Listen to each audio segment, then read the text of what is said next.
So this is why working hard isn't the key to success.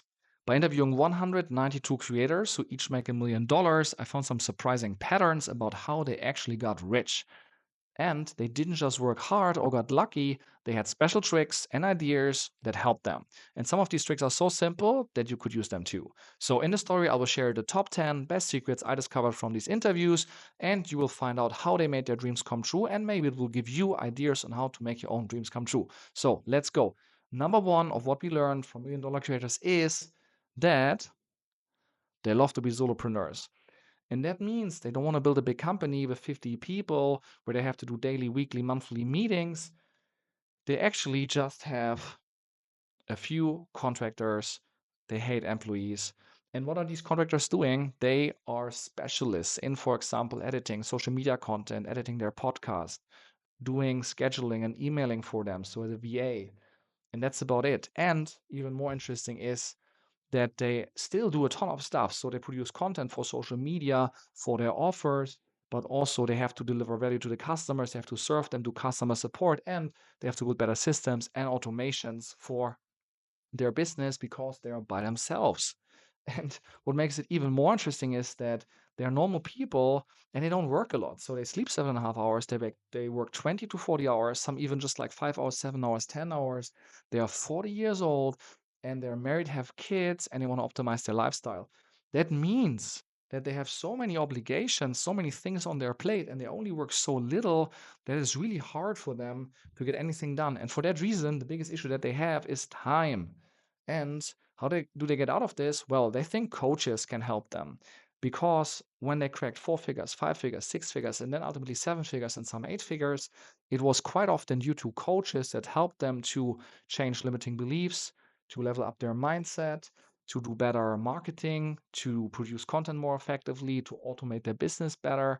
Usually, people that have done it already and they can learn from these people how they have done it, so they just replicate that. So these coaches are their fast track to success, and with them they now go to 8 figures, 9 figures, and beyond. What is also interesting is that over the years they usually have built out an offer stack. So this offer stack consists of usually 3 to 10 offers and is priced between $10 to 100K. Quite often even $1, $3, $7 on the very low end, and then all the way up to maybe even beyond 100K, 250K, 500K, even $1 million per seat. If you think Tony Robbins, if you want to work one-on-one with Tony Robbins, you pay $1 million. On the lower end, he has Unleash the Power Within, Date of Destiny, or even free content on YouTube, right? So you have this offer stack. Important here is that if you build all of that out in the beginning, you will fail. So you have to start somewhere. If you have no audience or small audience, you go in with a high ticket offer because with a high ticket offer, you can actually make a lot of money per client per year. They make on average $30,000 per client per year. That means with 3 clients, you essentially crack the 6-figure mark already. If you sell something for $10 and you have no audience and you sell to 3 people, you make $30, right? This is 30K.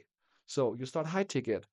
That's your first offer. Then you go mid ticket, low ticket, you put out your full offer stack, but not in the beginning, in the second step. Next, if you have actually a big audience and you don't want to sell time for money, but you want to sell product for money right away from the get go, then you can go in with low ticket. And from there, you can then build out mid ticket and high ticket so that people just like buy courses or lead magnets or tripwires. And then the few ones that really want to work with you one-on-one, they will reach out to you and then you tell them, yeah, but that's the price point. If you want it, go for it. Otherwise, don't. And that's how you build the offer stack up from the bottom. So next, they love cash and profitable businesses.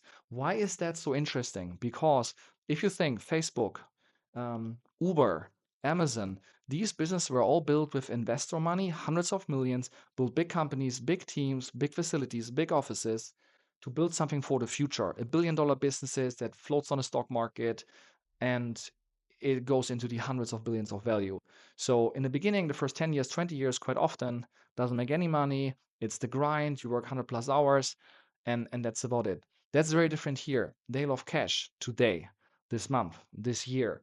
And this thing has to make the money immediately with limited amount of work. So many of the people I interview, they actually have a net 80, net 90 business. What does it mean? That means that 80% to 90% of the revenue is actually profit that they then reinvest in real estate, in crypto, in also just leaving it at the bank for harder times.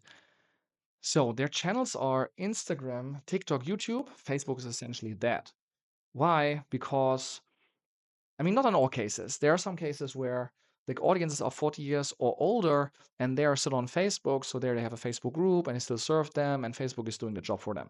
The others are on Instagram, TikTok, YouTube. TikTok is the easiest to get reach. Instagram is the best for business and conversion for short form content. YouTube is the best for long form, for building up in real assets. So if you have a video that is doing really well, there's a good chance that still in 2, 3, 4, 5 years from now, it will still do well because people are searching for it. And if that video is relevant for that search, then it will still be watched, right? So that means one more thing on YouTube, which is if the video is even long, let's say 1 hour, 2 hour long, you build a very different relationship with your customers because they spend 1 or 2 hours with you, not 7 seconds or 30 seconds or whatever, where they swipe through. So that means if you have 1 million followers on TikTok and you have 1 million followers on YouTube, that follower amount on YouTube is 100 times more valuable than TikTok. So should you now disregard TikTok? That's not what I'm saying.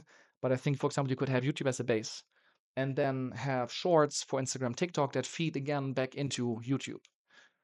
Or second, YouTube native long form is a very difficult game. It's much more difficult than, let's say, X or Instagram, Twitter. So for that reason, you could also start on Instagram, TikTok, and once you have more traction and more experience on how to do video, you can then go into YouTube as a second step, right? And finally, they also read a lot. Think and Grow Rich, Rich Dad Poor Dad, and The One Thing, and also I would say Atomic Habits. So with that, they even foster in that mindset that they are living, and with that, they make then $1 million or more. So no matter if you're starting out or already have big dreams, these tips from super successful $1 million creators can help you to reach your goals as well. So if you like the content, subscribe below and see you in the next video.